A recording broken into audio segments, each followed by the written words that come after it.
Hello, lovely dance people, and welcome to David's Dance Podcast. I'm your host, David Evans. We have our first duo on the podcast this week. They are co-directors and co-creators of Traceworks Dance, which they're engaged in across choreography and performance and teaching with a real ethos centered around collaboration and community, which I really love about the work that they do. And they've recently been awarded ACE funding for a new outdoor performance, which will be popping up around London very soon. And they're currently in the studio working on that. So we're really excited to kind of dig into their process a bit more and hear about the new work. So welcome to the podcast, Julian Lewis and James Aiden Kay. Thank you very much. Thank you. Hello, David. I feel like we need like an applause track there, you know. Yeah, it's like, oh wow. Yeah. Get the live audience in or something. Definitely. Yeah, just as before we kicked off the podcast, you guys were talking about how that change from how nice it is to be back in the studio with dancers teaching and all of that. We know, I'm sure a lot of the dance community are really familiar with how rubbish the last kind of year has been and how it's changed our practices and what we've had to do. And what I'm kind of interested in is, as a kind of kickoff question, is what are the things that you think you will take forward, or that, what are the ways that, what you've learned from the past year and all the changes that you've had to make with teaching online and those things. What are the things that you will actually take away and you're like, actually, that was really valuable and really helpful? Yeah.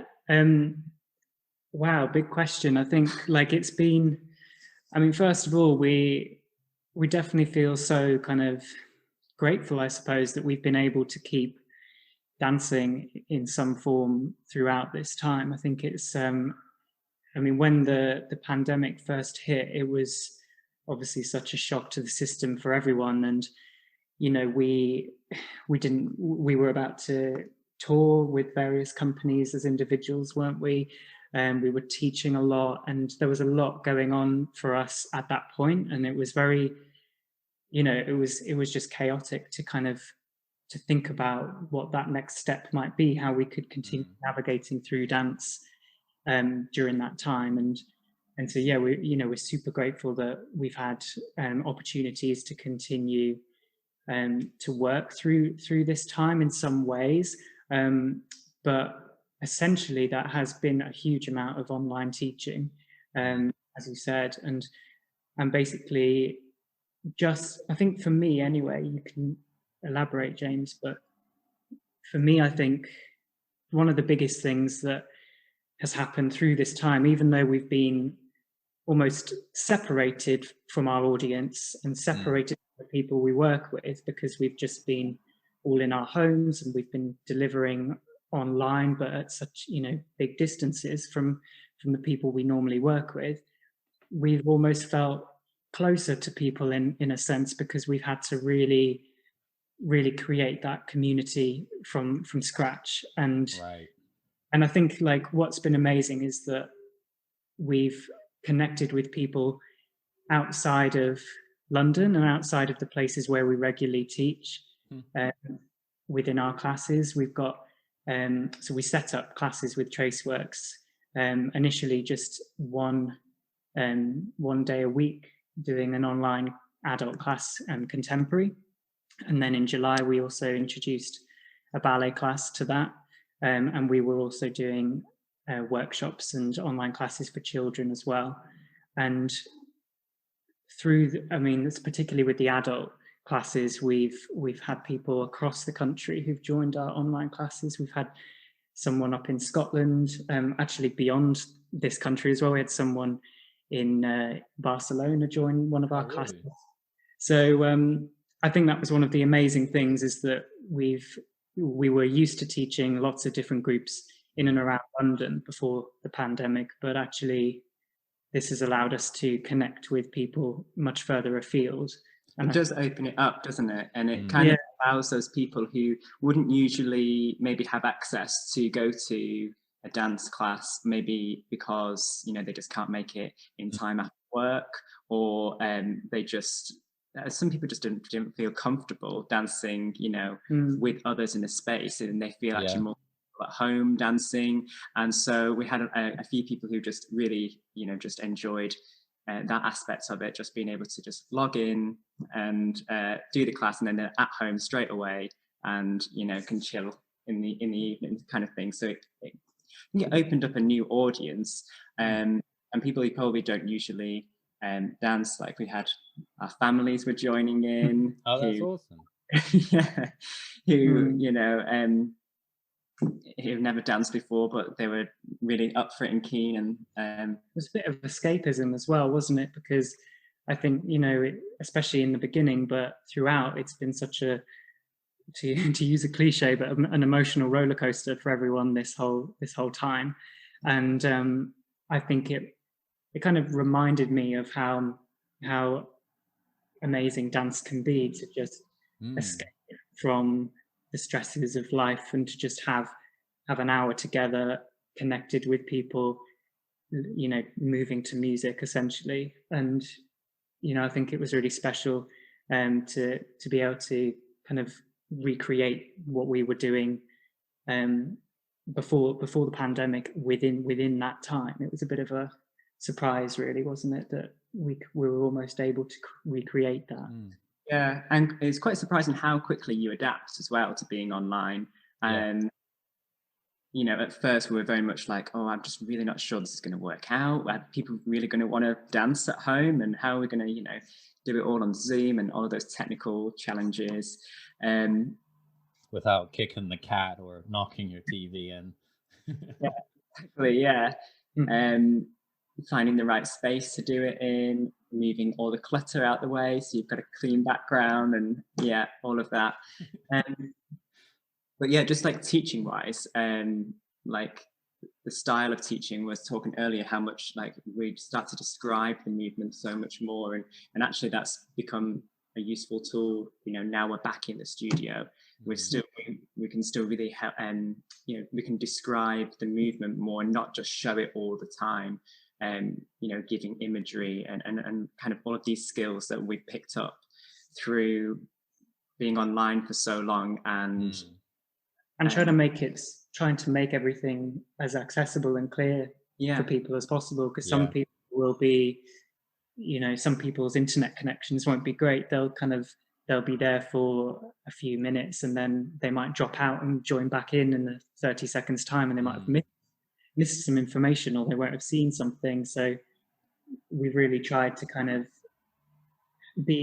try and be as clear as possible through our online teaching. I think, yeah, definitely that has kind of, hopefully a skill that we can kind of keep moving forward in our teaching, the way we work with people. It's amazing how, yeah, I think it's really interesting, especially what you talk about as it relates to kind of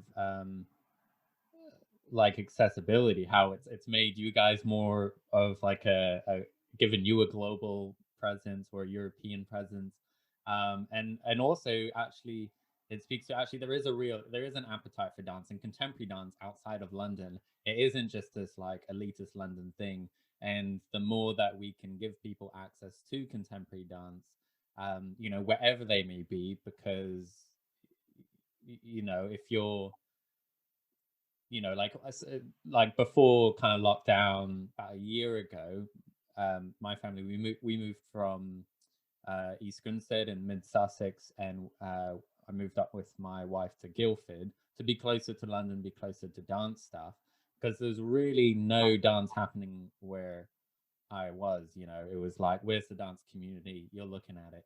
And you know, but classes like that sort of would allow dancers who are in rural places that have a real appetite for that stuff to be able to access those classes, you know, and making it sort of family friendly as well. I think that's been one of the interesting things about the lockdown. In some of the studies, one of the studies that I looked at, you know, Brits said that they, on average, more Brits said that they were eating dinner together and having more quality family time as a result of the pandemic and the lockdowns. I mean, in many ways, you don't have a choice, but that has been, if there's been any positive takeaway, it's been that people have emphasized more family activities and become closer with their families because they've had to. And having activities like dance that are fun and exciting and active, especially because it's so easy to just, that first lockdown happened and like how many of us were just like sitting on the couch for a week, like, oh, this is awesome. And then week 2 comes in and you're like, I'm bored out of my mind.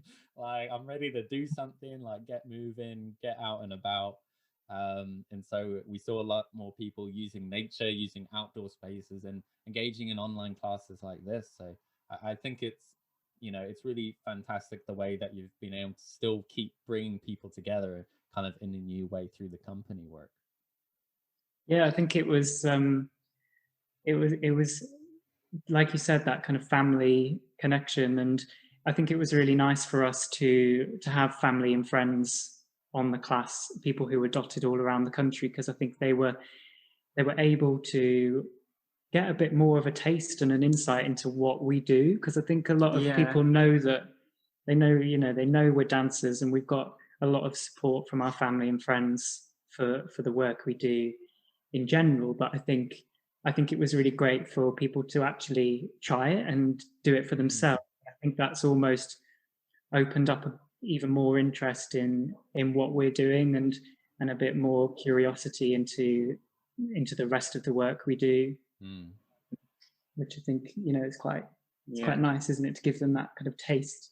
They had no choice but to come then, because it's always been like, oh, I wish we were in London so we could come. Yeah. Oh, well, you can come now online. yeah. Now you have really no excuse. We're in your house. Exactly. Yeah. And we have had a few families as well, haven't we, joining in? It's been really nice, which I haven't really experienced in like my other teaching, that whole families have been taking part in the class. Usually it's just one of them or one or two siblings, but like having the parents involved as well. So that's been really fun and nice. Nice to see. Yeah, well, like a whole kind of timetable of classes in people's houses. You've got the parent on at 6, and then then the kids are on at a different time in a different room. It feels amazing to kind of bring that feeling of like a busy studio, like sort of Pineapple Dance Studios in someone's house. Oh, that's super.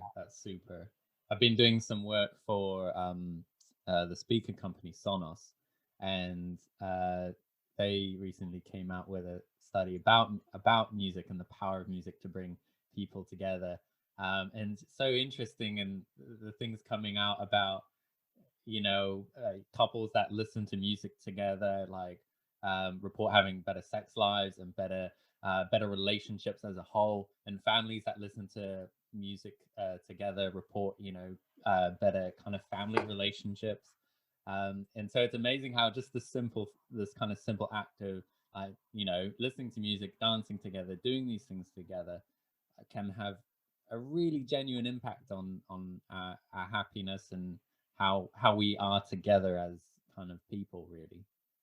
Yeah, it's that shared experience, isn't it? And then they can just to talk about, and afterwards, it gives them that thing to relate to one another, and they can talk about, oh yes, I've been doing that as well in my class, and it's just having that bit of and something and a shared experience that you have ownership over. It's not, oh, we both saw that thing on the telly or we watched that show together and that kind of happened. It was like, actually, that was something we experienced and I experienced, and I can share that experience with you, and vice versa. So there's real ownership of the experience as well that happens. Yeah, that's lovely. So great that you've been able to kind of make that kind of transition. How have you found it being back in the studio making work? Is this your first day back in the studio? Yeah, so sorry, you might be able to hear an ice cream van. Yeah, it's okay. Yeah, I'll just be I'm just craving some ice cream. It is hot as hell today, and I popped the windows open, and I was Well, walking back from town, but like, I had to change my shirt as soon as I got in. So yeah, I could kill for some ice cream right now. That's right here. Yeah, we're in the space now, and we're at Telegraph Hill Centre, and this is our first rehearsal today. So yeah, we've just been getting back in the space and just talking through the next steps of this project that we're starting this summer. Which Do you have a name for the project? do you want to say about the project? Yeah. yeah. So the name is going to be Jack Defrost. And basically, it's the idea is it's this kind of bringing of hope and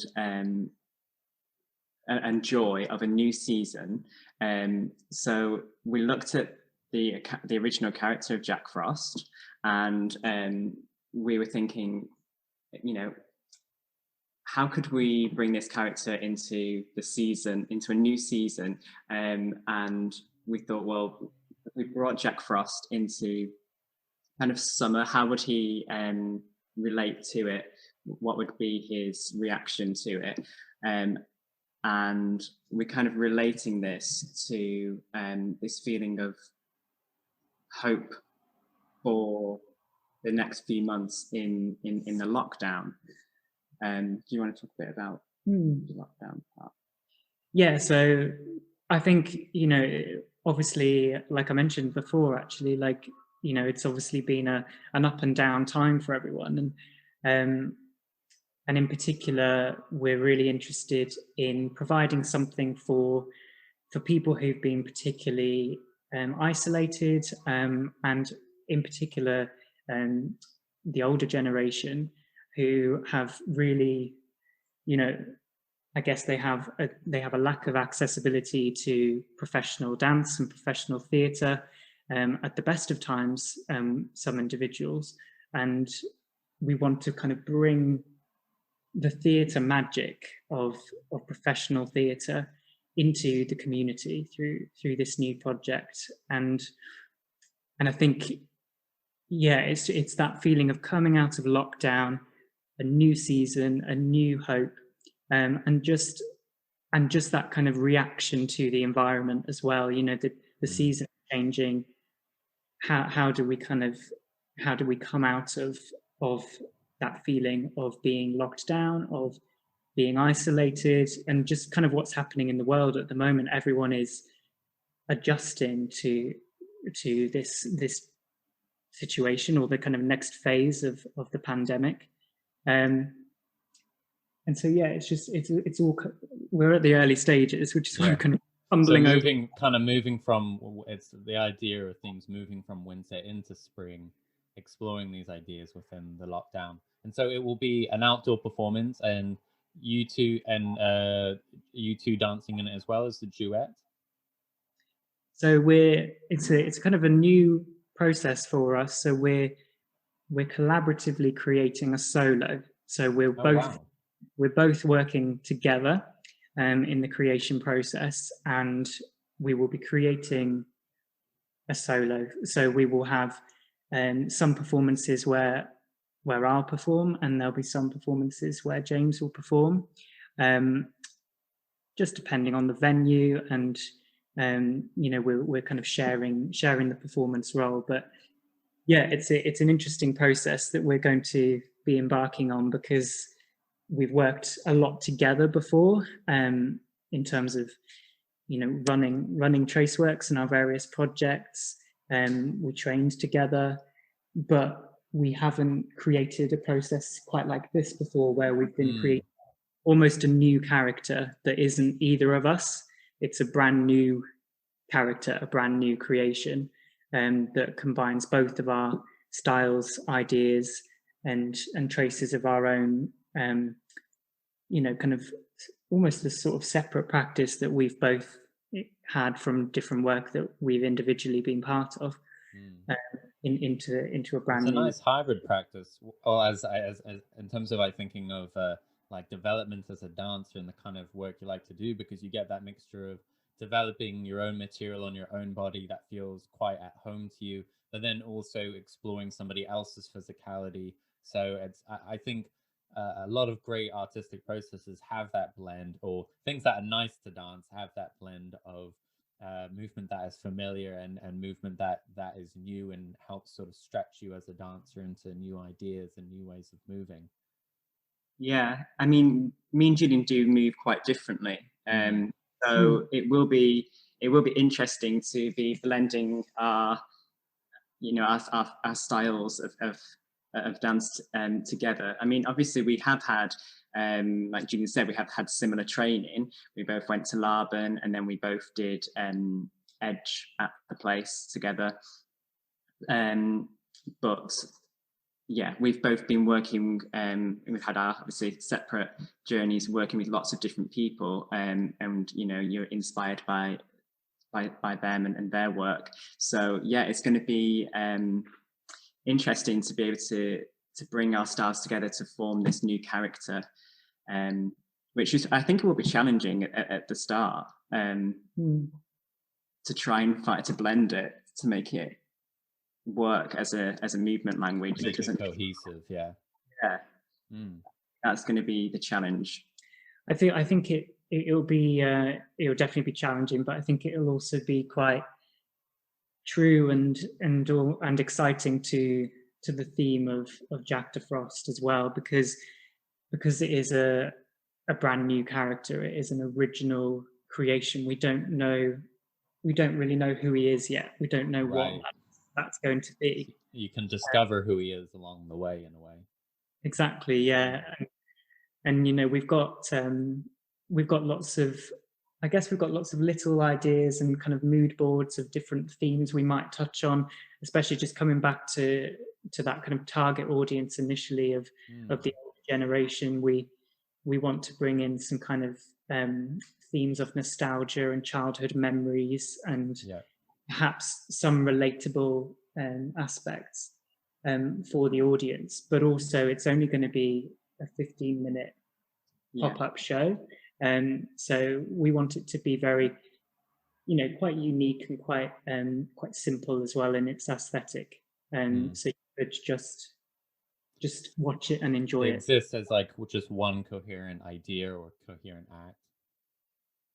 Yeah, just basically what we wanted was a little pick-me-up for these older generations. So we're just thinking people who are particularly isolated, so those who may be in care homes, or people who just don't generally have access to go to the theatre, especially at this time as well.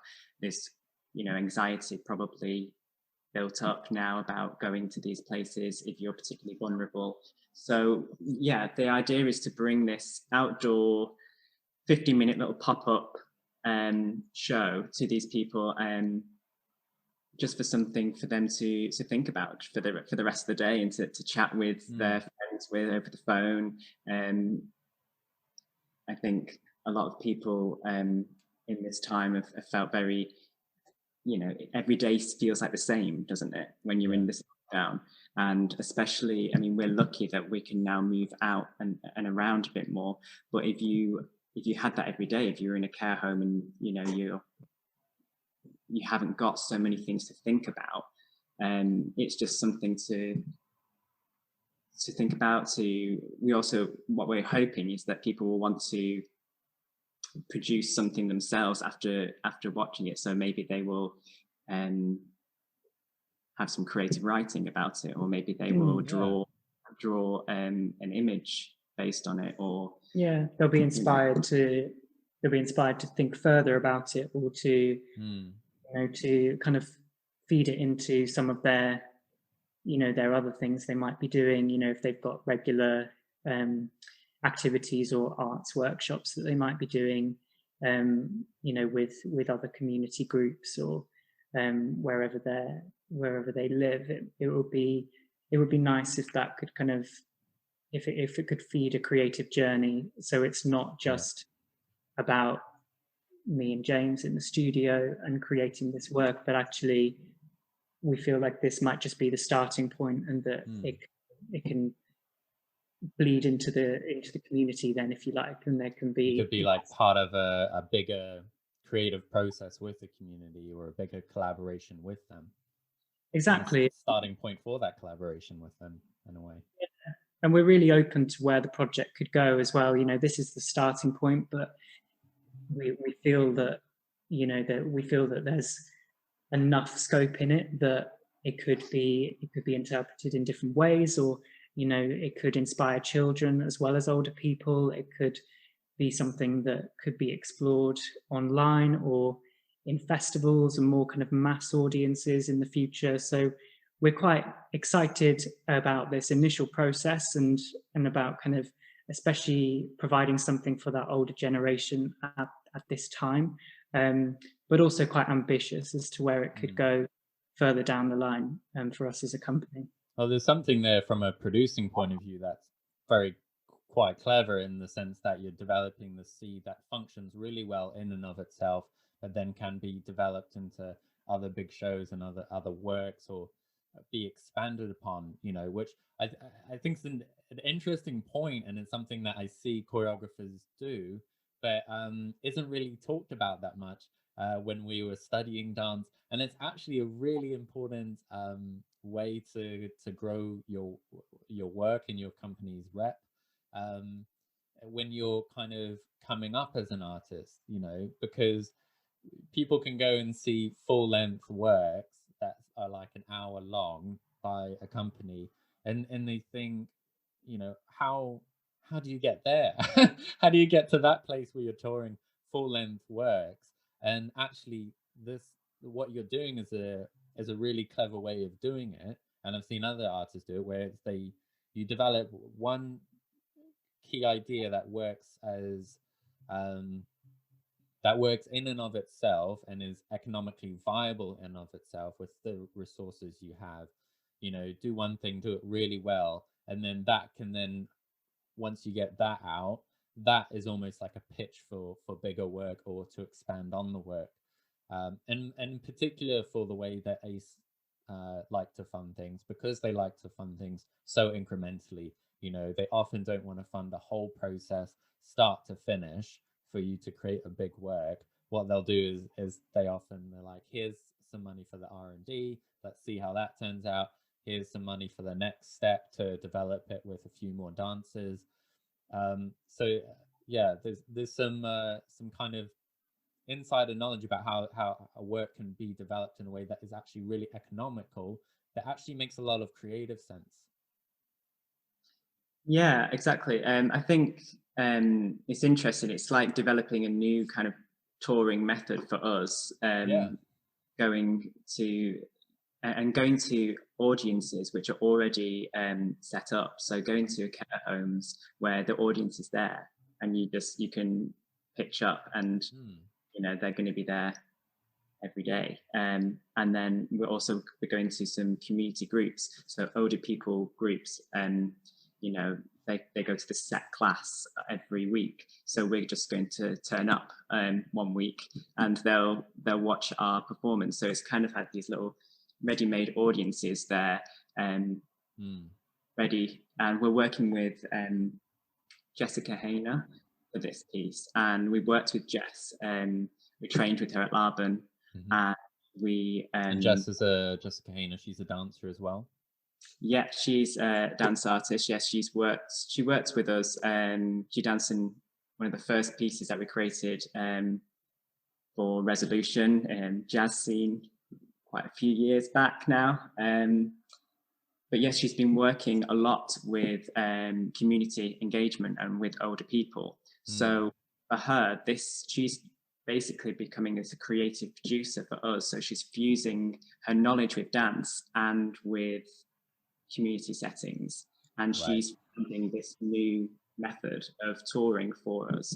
So it's brilliant to have someone who's really got that understanding of how these community centres work, and how how they work with their older people, and having those contacts so that we can develop something. It's almost a bridge of communication as well, because she understands how we work from her dance background and from working with us, so she'll know, you know, even before talking to us, she'll know the kind of requests or questions we might have going into a performance or a workshop, you know, and then she's then well equipped to have those conversations almost translated in the best way possible to relate that back to these community venues and these referral partners we've got.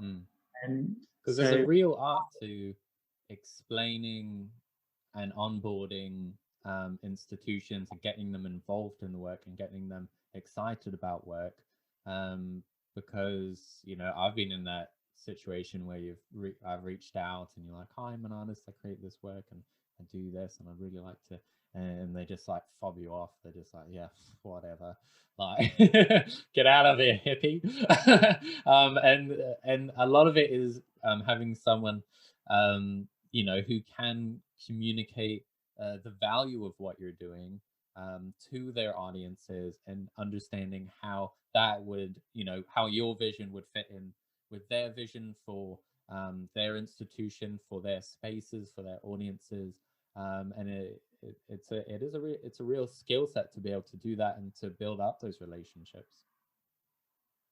Yeah, definitely. I think it's having that, they have that trust in that person, in Jess, in the work that she does already, and knowing that she has that knowledge, that, and bringing, and knowing they're in safe hands as well, you know, that this isn't just a dance company coming in trying to do something but not really knowing the context, you know, the kind of, there's that trust that is there from the beginning. Well, I think that will be very exciting for your audiences. I think one of the things that I've learned, well, that's from the last kind of year of lockdowns, is I've been training a lot outside, especially in Guildford at the bandstand, because, you know, a lot of the spaces are closed. There weren't classes on, and to just have access to space to practice, you know, during the, you know, the non-winter months, I was often going and training in the park and things, and it's really interesting because you're showing your dance off to people who really have kind of no context for what they're seeing, and often don't have a dance background or any kind of understanding. But it's amazing the amount of people that would come up to me and would be like, you know, what are you up to? What are you doing? Like, oh, I really love, like, you know, watching you do your thing. I don't really know what it is, but it looks great. And that kind of response, especially from kids, like, you know, guarantee if I was training by myself that at some point kids would just run up, because for them, they don't really need a context. They're like, oh, that looks like play. I get play. That looks like fun. I'm going to go get involved. So I think there's really something about seeing people do something passionately, and with fantastic craftsmanship and technique, and then just putting that in an everyday public space, that just totally is just so energizing. You know, we don't have to go into these, you know, grand kind of buildings to create fantastic art. That actually, in some ways, the everydayness of kind of creating outdoor work is what makes those works so profound and so expressive and so exciting, is because they are sitting at this backdrop of the everyday, and you're like, wow, what's going on here? What are these guys doing? Let me find out more about it. Wow, that was something really different in my day.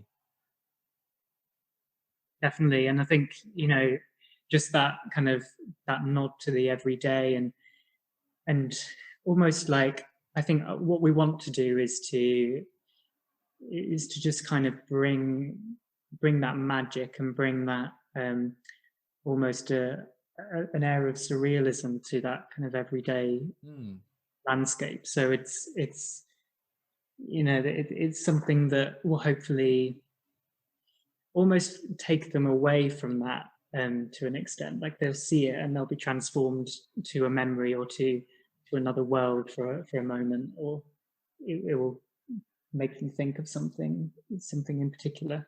Yeah, I think our main thing now with Traceworks is this fusion of professional and community, and building both of these up at the same time, to support one another, rather than having a professional company and then doing outreach on the side. Like, we want to develop them together and to fuse them.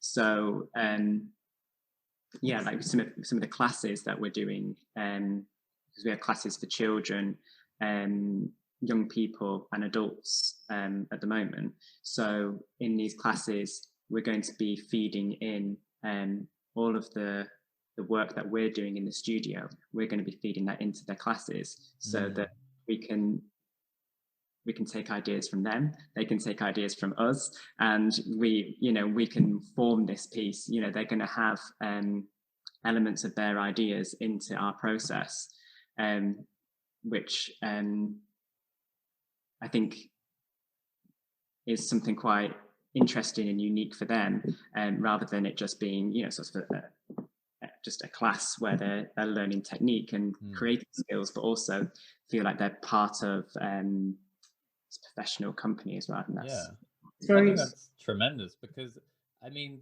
the choreographic process is so opaque, and there's a lot of dance classes and there's very, very few choreography classes. And I think a lot of people watch dance and and dance choreography, and they go, like, how the heck do you end up with that on the stage? Even when it's tremendously beautiful, the way in which choreographers arrive at the final product is often is a mystery. It may as well be magic, like a magic show. Because so I think going behind the scenes of that is so exciting, and it's exciting for the kids. When I was that age, I would have loved to have been a part of a professional work process and to being engaged and that kind of creatively. I think it's fantastic, and also it's very smart from a marketing point of view, because you guys are building up and creating these audiences that are invested in your professional work. And so when the work comes out, people are super gassed and excited to come see the work, because they're like, I was involved in that. And so there's a community ownership around the work that is, I love that approach to working, because it's not like, here's the work and it's up here, and here are you peasants who can come see my genius work. It's much more just like, hey, we were all involved. This is the community can own this work, and we kind of engaged and created this thing together, and we're all, it's it's almost like our work, and I love that. It's so much more down to earth and more human way of creating work. Thank you. Yeah, it feels really it feels very supportive as well for us as well, like to approach our work in this way, because it could be quite daunting for James and I to come into the studio and just have each other and a space. But I think through working in this way, it supports us with our process, because we feel like we've got all of these additional brains and creative energies in different studios in the week, who will be kind of helping us think about the ideas and feeding things in. And we're very open to seeing a movement that could come from an 8-year-old and just feed that into our class. Like, it'll be it feels supportive for us in our creative process. We don't feel alone going into it. We've got a lot of people around us who are interested in being creative with it. But I think also it will hopefully be supportive for them and their learning within our classes, because like James said, it isn't just going to be about technique and about what they're doing, but it's going to give them some additional skills and some additional ways into approaching dance. Yeah, I think as well, it's nice having that input, because at the end of the day, it's these communities who are going to be watching it, and it's not going to be us who are going to be watching it, or if we bring in lots of other dance artists to watch the piece and to give us loads of feedback on the piece. Obviously, we are open to that, but as we do need to have that community voice as well, because if it's not connecting with them, then it's not working. So hopefully by fusing it from the start with the community, right, the piece will connect and engage with our audience, we hope. So that community focus doesn't become an afterthought. You're not like, hey, we went away and created this, piece in isolation, and here you go. Hope you like it. It's by having people involved from the start, you already begin that kind of feedback that you guys get throughout of like, how is this sitting with these kind of audiences? Yeah, and I mean that we've tried to feed that into the practical elements of the project as well. Hence why we're here in the Telegraph Hill Centre for many of our rehearsals. This is one of the centres where we will be working with one of the groups and one of the older people's groups who are based here. I think it's the Thursday afternoon group. And where in London is the Telegraph Hill Centre? So we're in the borough of Lewisham. Okay. And so the project itself will be mainly focused in Lewisham and Greenwich boroughs at the moment. Which, for those who don't know, is South East London. Yeah. So yeah, that's kind of, that's what's fed into the process as well, is that feeling of, if we're creating in those spaces, then then that might generate even more interest to know that this was created in the community. We didn't go to a random dance studio in central London to create the work. We've been creating in partnership with the community as well. And using local spaces to create the work to generate interest. Yeah. Absolutely. Yeah. Nice. Tell me a little bit more about your guys' collaboration process. I think kind of collaborating on choreography is hard. It can be very difficult. And Julian, you talked a little bit about a kind of mood board as well. Is that a common kind of starting point for you guys, and what does that look like? I think it very much depends on the kind of concept or the other collaborative elements in terms of what we've done before. When we created Jazz Scene towards the end of 2015, which was the piece we did at Resolution at the Place, we were working with music, and that was our key collaborative element. So we were very kind of driven by the music, the different sections, and that inspired the process. We were working not only with each other, but for other dance artists for that work. So that was a very collaborative process with lots of different inputs.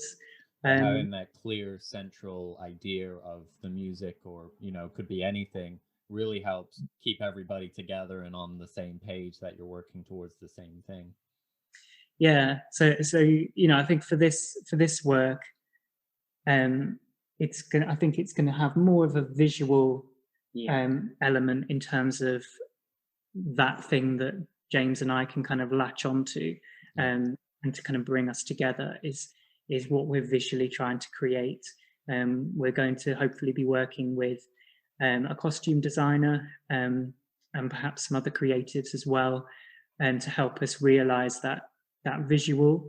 Obviously we won't have, because it's outdoors, we won't have lighting and set, so we're trying to kind of really utilize that costume as a visual aid to kind of take us further with the creation.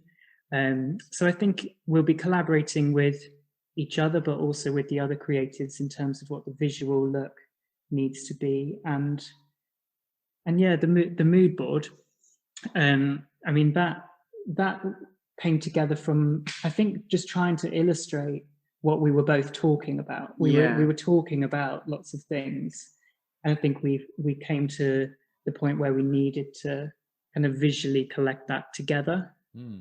Yeah, I think we were both we thought we were both describing the same character, and we were talking about, you know, and we were sort of describing how they might look and the way they would move, and what music accompaniment we thought might work well, and will we take inspiration from our surroundings? If it being outside, is it going to be more like urban, or is it going to be, you know, taking it off like landscapes and trees, and are we going to be thinking more like that sense?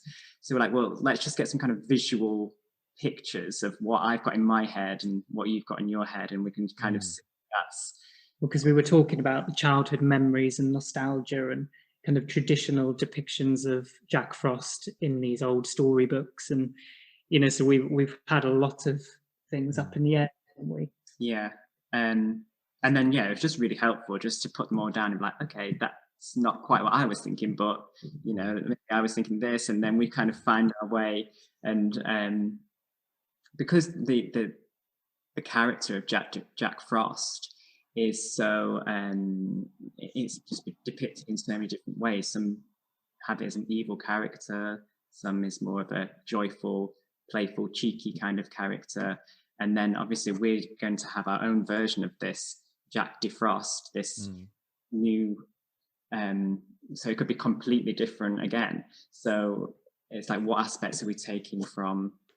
We looked at lots of different images, didn't we? We found an image online or in a book, and I said to you, like, is this kind of the vibe you were thinking? And then you would say something, and then you'd be like, oh, no, not quite that, but this element of it. And then that would kind of steer us towards the next image we tried to find, which would be like, oh yeah, I think that's a bit more what we're thinking of.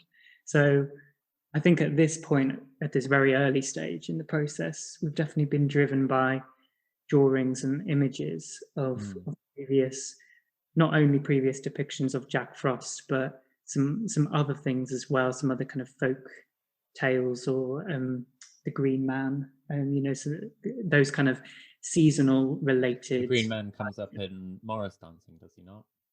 Yeah, that's right. Yeah.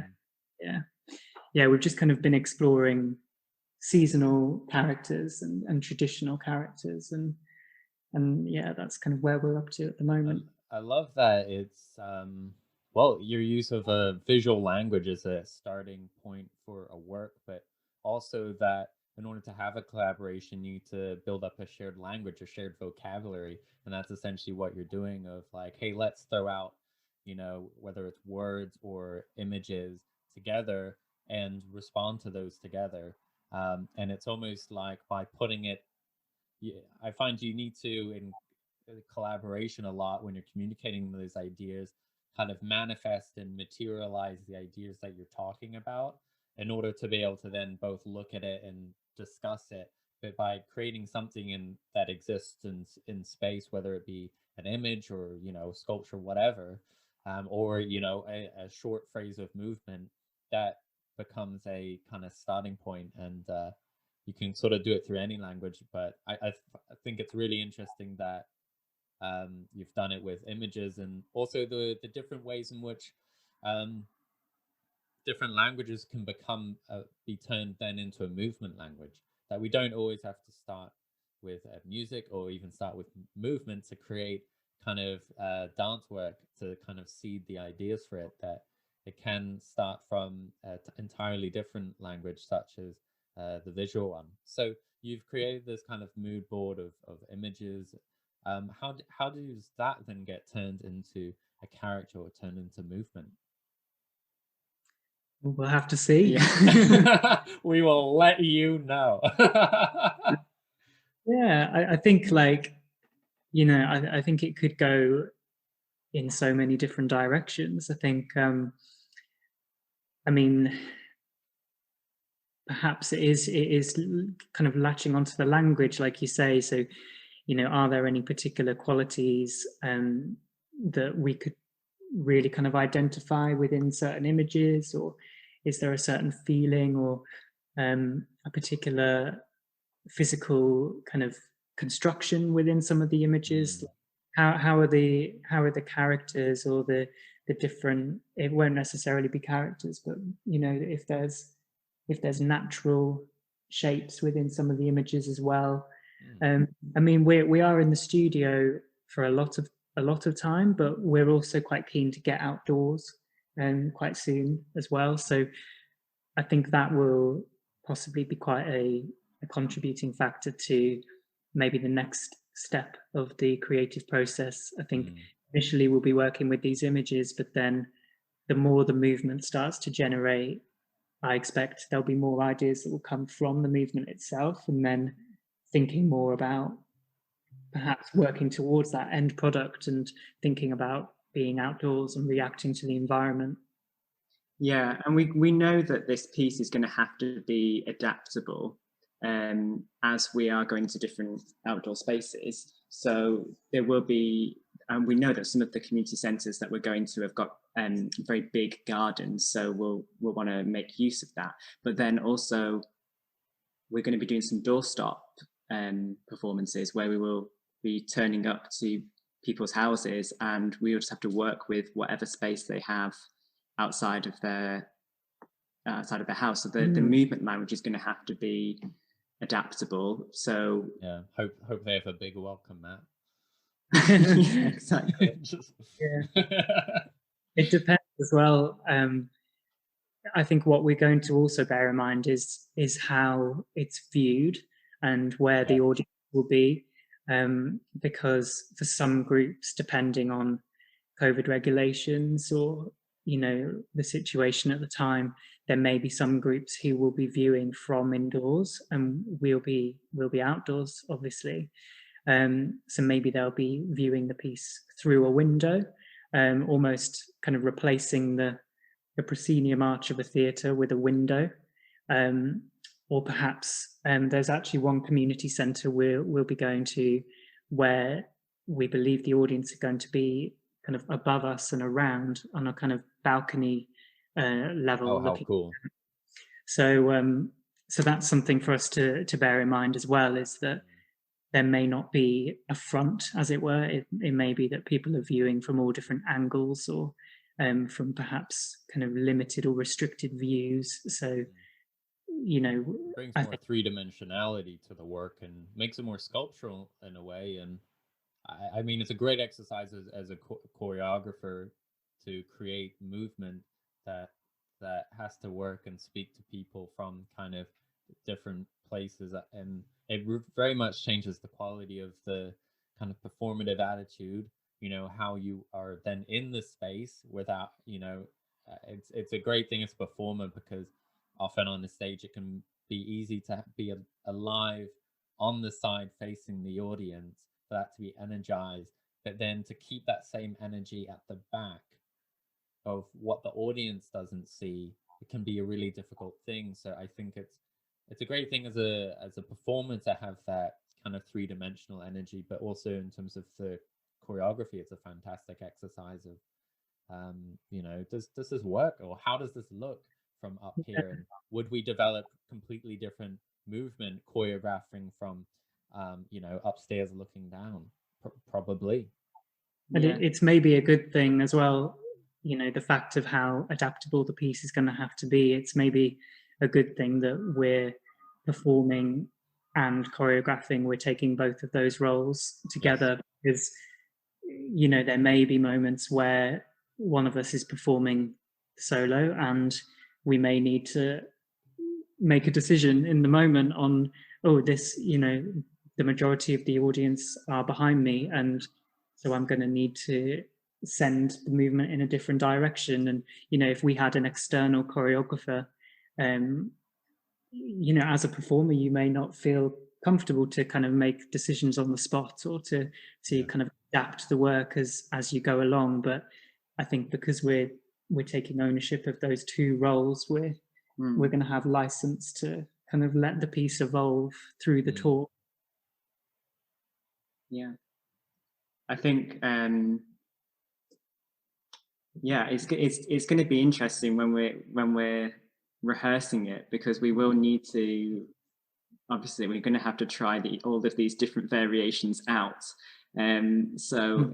yeah, it's going to be a lot of moving around and a lot of going to different spaces, trying it out, looking from lots of different angles, and finding a way that it's adaptable, but also if we are telling, we don't know yet, but if we are going to be telling a story, a narrative, how is that going to work with it's going to be so adaptable? And or if we're following the music very closely,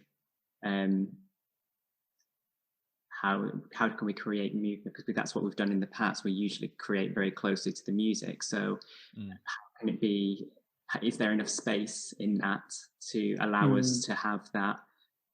Or will that give us more restrictions that are not required, perhaps? Right. Yeah. Something to think about.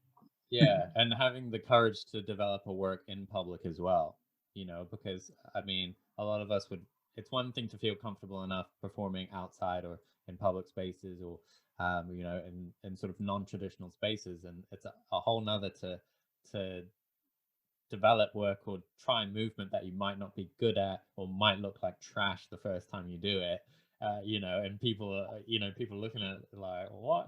There's certain things where creatively we feel like we can maybe go to those places in the safe space of a studio, and kind of these safe artist contexts in a way that is can be hard to do in a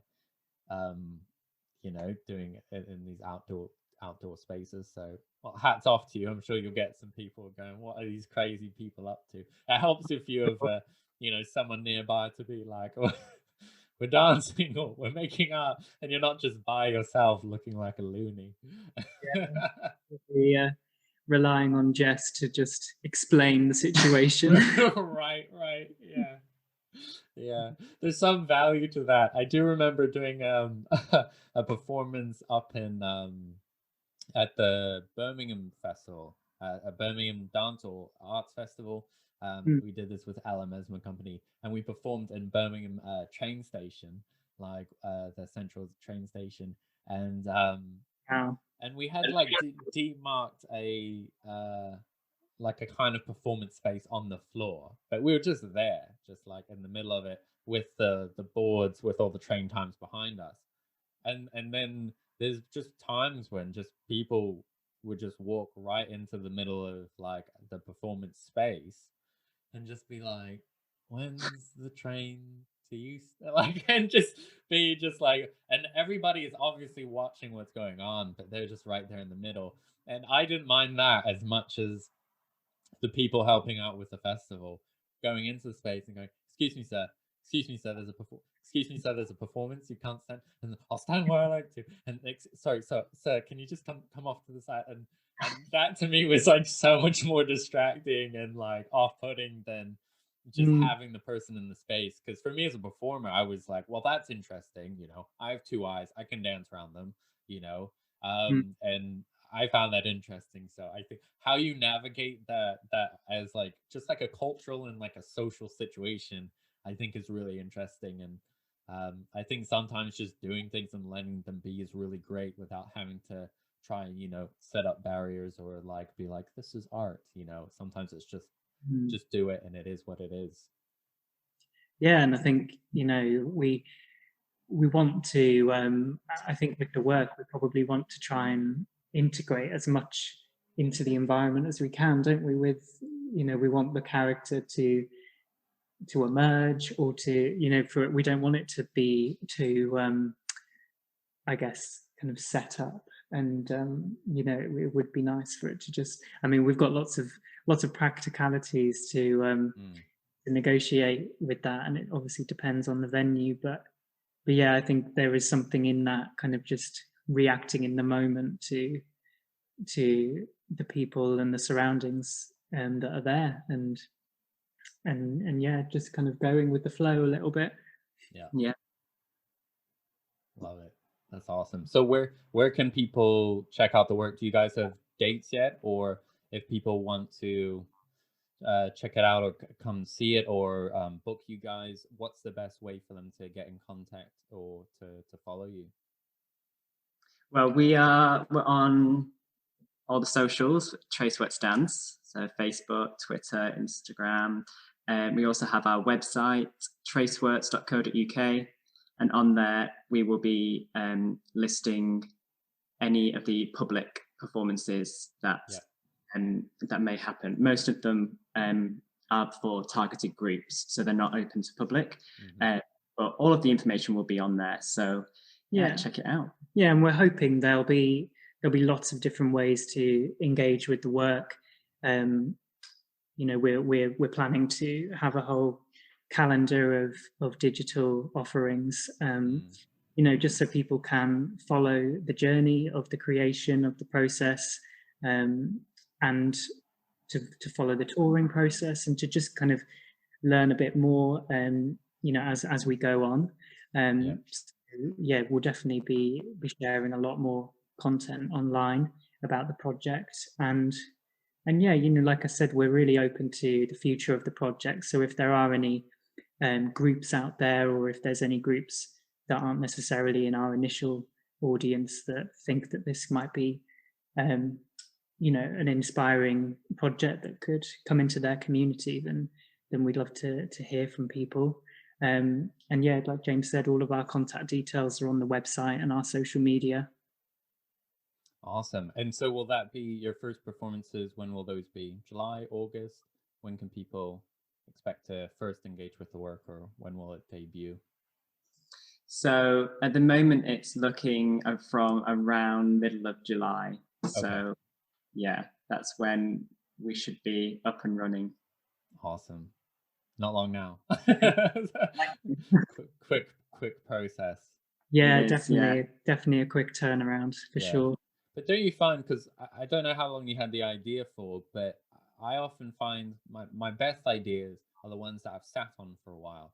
And you know, because almost if I go into the studio with an idea too soon after I have the idea, sometimes the process becomes a little bit shallow, and I'm more likely to hit writer's block, creative blocks earlier on. Whereas when I've sat with an idea for a few months or even up to a year, sometimes even before getting in the studio with it, I find by the time I get to really developing the piece or developing the work, there's so much more. It's already very developed in my mind. There's so much more. It's not that I'm going in like, this is the piece, I'm going to recreate it, but I think there's more of a wealth of things to draw on in terms of inspiration. So you know, there is some value to that, and I find the images are clear and that creative process happens more effortlessly.